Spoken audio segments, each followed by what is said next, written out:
तो जाकर पैंडल जो मारते हैं यहाँ पर, तो क्या करते हैं, एक तरफ से बाह्य बल लगता है ना। तो साइकिल का विरामावस्था में है, तो जब पैंडल जो मारते हैं तो क्या होता है, वो क्या गति की अवस्था में जाता है। यानी कि पैंडल जो लगाते हैं वो एक असंतुलित और बाह्य बल होता है। क्या है, गति में रहेगा तो इसको रोकने के लिए क्या करते हैं, ब्रेक लगाते हैं। ठीक है, जब ब्रेक लगाते हैं तो क्या बाहर से ब्रेक लगता है, ब्रेक ब्रेक लगता है, जब क्या होता है, टायर को जो होता है साइकिल का टायर, उस पर क्या है, ब्रेक होता है ना, तो वो बाहर से क्या होता है, उसको चापता है। ठीक है, तो चापने का मतलब कि बाहर से उसको बल लगाता है, असंतुलित बल, फिर उसको क्या करता है, साइकिल को रोक देता है। ठीक है, तो ये न्यूटन का जो पहला नियम है वो कहता है कि जब चल रहा है तो उसको रोकना है, तो वो कब रुकेगा, जब उस पर कोई बाहर से असंतुलित बल लगाएंगे तभी रुकेगा। ठीक है, अगर संतुलित बल लगा देंगे तो रुकेगा नहीं। संतुलित का मतलब कि एक समान बराबर, तो इसके बराबर रहेगा तो रुकेगा नहीं। असंतुलित मतलब कि जो चल रहा है तो उससे ज्यादा बल लगाएंगे तब वो रुकेगा। ठीक है, मतलब कि असंतुलित बल लगाएंगे तब रुक। स्वागत है आप सभी का हमारे इस यूट्यूब चैनल में। आज की वीडियो में क्लास 9th का चैप्टर 9th पढ़ा रहे हैं। ठीक है, चैप्टर 9, चैप्टर का नाम है बल तथा गति के नियम। ठीक है, तो पहले पढ़ा चुके थे, उसमें वो जो था बल क्या था, होता है संतुलित और असंतुलित बल क्या होता है। ठीक है, तो आप समझेंगे इसमें न्यूटन के गति का पहला नियम। ठीक है, तो न्यूटन के गति का पहला जो नियम है वो क्या है, कोई वस्तु विराम अवस्था अथवा वेग की एक समान अवस्था में तब तक रहेगी जब तक कि उस पर कोई बाह्य बल, असंतुलित बल कार्य ना करे।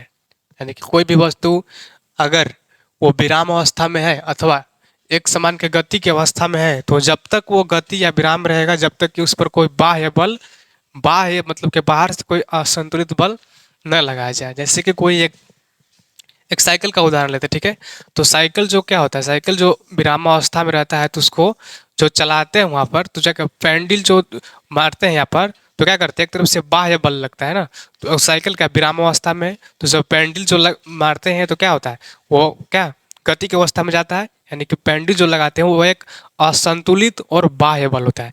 मतलब कि जो विराम अवस्था में अगर गति में आएगा तो उसका बल असंतुलित होगा, इसलिए वो गति में आएगा। ठीक है, तो पैंडल जो लगाते हैं तो क्या वो गति में आ जाता है ना, यानी कि बाहर से लगाते हैं। ठीक है, अब अगर वो गति में रहता है, यही साइकिल क्या है, गति में रहेगा तो इसको रोकने के लिए क्या करते हैं, ब्रेक लगाते हैं। ठीक है, जब ब्रेक लगाते हैं तो क्या बाहर से ब्रेक लगता है, ब्रेक ब्रेक लगता है, जब क्या होता है, टायर को जो होता है साइकिल का टायर, उस पर क्या है, ब्रेक होता है ना, तो वो बाहर से क्या होता है, उसको चापता है। ठीक है, तो चापने का मतलब कि बाहर से उसको बल लगाता है, असंतुलित बल, फिर उसको क्या करता है, साइकिल को रोक देता है। ठीक है, अगर ऐसा नहीं, अगर रोकने का ब्रेक, बिना ब्रेक के भी रोक सकता है साइकिल। ठीक है, मगर वो समय ज़्यादा लेगा रुकने के लिए। ठीक है, ऐसा नहीं है कि वो नहीं रुकेगा, मगर रुकेगा।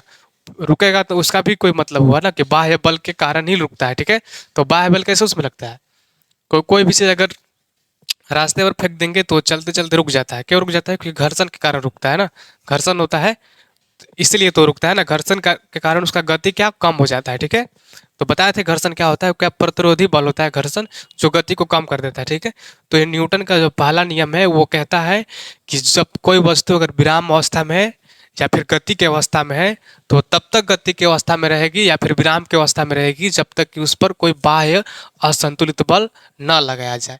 यानी कि कोई चीज़ अगर चल रहा है तो जब तक चलेगा जब तक कि कोई चीज़ अगर चल रहा है तो उसको रोकना है, तो वो कब रुकेगा, जब उस पर कोई बाहर से असंतुलित बल लगाएंगे तभी रुकेगा। ठीक है, अगर संतुलित बल लगा देंगे तो रुकेगा नहीं। संतुलित का मतलब कि एक समान बराबर, तो इसके बराबर रहेगा तो रुकेगा नहीं। असंतुलित मतलब कि जो चल रहा है तो उससे ज़्यादा बल लगाएंगे तब वो रुकेगा। ठीक है, मतलब कि असंतुलित बल लगाएंगे तब रुकेगा। ठीक है, तो पहला नियम यही है। ठीक है, तो अब दूसरा नियम को समझने से पहले क्या करेंगे, हम पहले संवेग को समझेंगे। ठीक है, तो दूसरा नियम में संवेग को पहले समझेंगे। ठीक है, तो दूसरा नियम को अभी नहीं समझेगा, पहले हम समझते हैं कि संवेग क्या होता है। ठीक है, तो संवेग यानी किसी वस्तु का संवेग उसका वह गुण है जो उसके द्रव्यमान और वेग के सम्मिलित प्रभाव से उत्पन्न होता है। ठीक है, द्रव्यमान और वेग के सम्मिलित प्रभाव से उत्पन्न होता है ना। कोई वस्तु का अगर वेग को पता करना है तो क्या करेंगे, उसका द्रव्यमान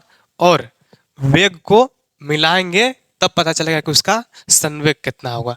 यानी तथा जिसकी माप, यानी उसका माप करना है तो द्रव्यमान और वेग के गुणनफल से करते हैं। ठीक है, इसका जो मात्रक होता है केजी मीटर प्रति सेकंड, केजी मतलब कि हो गया द्रव्यमान और मीटर प्रति सेकंड यानी कि वेग हो गया। तो मीटर प्रति केजी मीटर प्रति सेकंड हो जाता है, ठीक है। तथा यह एक सदिश राशि है, यानी यानी कि संवेग जो बराबर होता है, संवेग बराबर द्रव्यमान गुना वेग। एम से होता है द्रव्यमान और वी से यानी कि वेग, द्रव्यमान गुना वेग। अगर ये दोनों को गुना करेंगे तो जो गुणनफल निकलेगा वही हो जाएगा इसका संवेग हो जाएगा, ठीक है। संवेग हो जाएगा, ठीक है। संवेग का एक उदाहरण लेते हैं, ठीक है। संवेग का एक उदाहरण लेते हैं ना, इसमें एक उदाहरण समझते हैं संवेग निकालने का, ठीक है। तो यदि 10 केजी द्रव्यमान का लोहे का कोई गोला 0.8 मीटर की ऊंचाई से फर्श पर गिरे तो वह फर्श को कितना संवेग स्थानांतरित करेगा, ठीक है। गोले का नीचे की ओर का त्वरण लेना है कितना, 10 मीटर प्रति सेकंड स्क्वायर लेना है, ठीक है।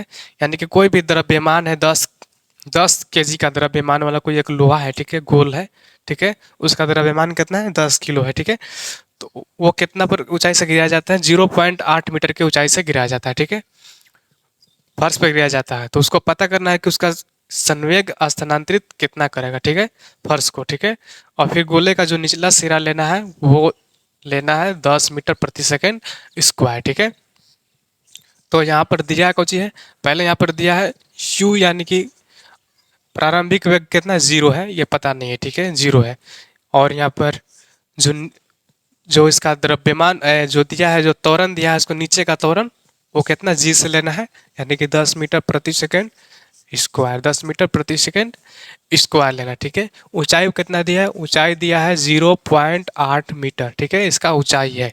तो निकालना कौन है, निकालना है इसका निकालेंगे पहले इसको हम, संवेग निकालना है ना। तो संवेग निकालने के लिए सबसे पहले हम इसको वेग निकालेंगे, यानी कि v निकालेंगे, ठीक है। तो वेग निकल जाएगा, द्रव्यमान हमको दिया है, द्रव्यमान कितना दिया है, m, m बराबर कितना दिया है, m बराबर दिया है 10 केजी, ठीक है, 10 केजी दिया है द्रव्यमान। द्रव्यमान हमको दिया है, निकालना है कुछ वेग। अगर वेग निकाल देंगे तो इसको दोनों को गुना कर देंगे तो संवेग निकल जाएगा ना। तो हमको द्रव्यमान दिया है, अब इसको वेग निकालेंगे, ठीक है। तो वेग निकालने के लिए क्या करेंगे, पहले इसका v का स्क्वायर माइनस u का स्क्वायर बराबर इसका एक फॉर्मूला लिखेंगे 2gh, ठीक है, इसको निकालेंगे, ठीक है ना। अब इसको निकालेंगे तो क्या, v का स्क्वायर, v कुछ नहीं दिया, u का स्क्वायर 0 बराबर 2g, कितना दिया है, g दिया है 10 मीटर प्रति सेकंड स्क्वायर, तो 10 गुना h कितना है, 0.8, h कितना दिया है 0.8 मीटर, ठीक है। इसको गुना करेंगे तो कितना होगा, पहले 10 गुना करेंगे 0.8, 10 गुना 0.8 और 0 8 हो जाएगा, फिर यहाँ पर 0 0 0 0 हो जाएगा, ठीक है। तो 0 और यहाँ पर 8 0 पॉइंट लगाएंगे, एक के अंक के बाद पॉइंट है तो केवल यहाँ पर 8 होगा, ठीक है। तो 8 हो जाएगा, फिर गुना में 2, 8 हो जाएगा, यहाँ पर v का स्क्वायर हो जाएगा, ठीक है, पर 8 हो गया। तो 8 गुना 2 करेंगे तो कितना होगा, 8 दूना 16, v का स्क्वायर बराबर 16। अब यहाँ पर स्क्वायर है, स्क्वायर को हटाएंगे तो क्या हो जाएगा, 16 रूट में आ जाएगा। तो 16 का रूट कितना हो जाएगा, 4 हो जाएगा, ठीक है, 16 का रूट 4 हो गया, ठीक है। अब भी हमको दे दिया है और m भी दिया है, तो क्या करेंगे, संवेग का निकाल देंगे ना, संवेग। तो संवेग बराबर क्या होता है, संवेग बराबर होता है m गुना v, यानी m इंटू वी। m कितना दिया है, m दिया है 10 गुना v कितना दिया है 4, तो कितना हो जाएगा 40, 40 हो जाएगा ना, 40 केजी मीटर प्रति सेकेंड, 40 केजी मीटर प्रति सेकेंड क्या होगा, इसका संवेग हो गया। तो इसको ऐसे इसी तरह से निकालना है, ठीक है। तो संवेग यानी कि क्या हो गया, द्रव्यमान और वेग का गुणनफल। तो द्रव्यमान और वेग को गुना किए तो कितना है, 40 केजी मीटर प्रति सेकेंड क्या हो गया, संवेग स्थानांतरित करेगा फर्श को, ठीक है। तो बस इतना ही रहेगा आज की वीडियो में, ठीक है। अगले वीडियो में मिलेंगे और मैथ का भी आगे पढ़ा रहे हैं, तो मैथ का भी वीडियो आ जाएगा, ठीक है। मैथ का, साइंस का भी चल रहा है, तो धीरे धीरे अभी पढ़ा रहे हैं इसको, ठीक है। तो अगले वीडियो में मिलेंगे, ठीक है।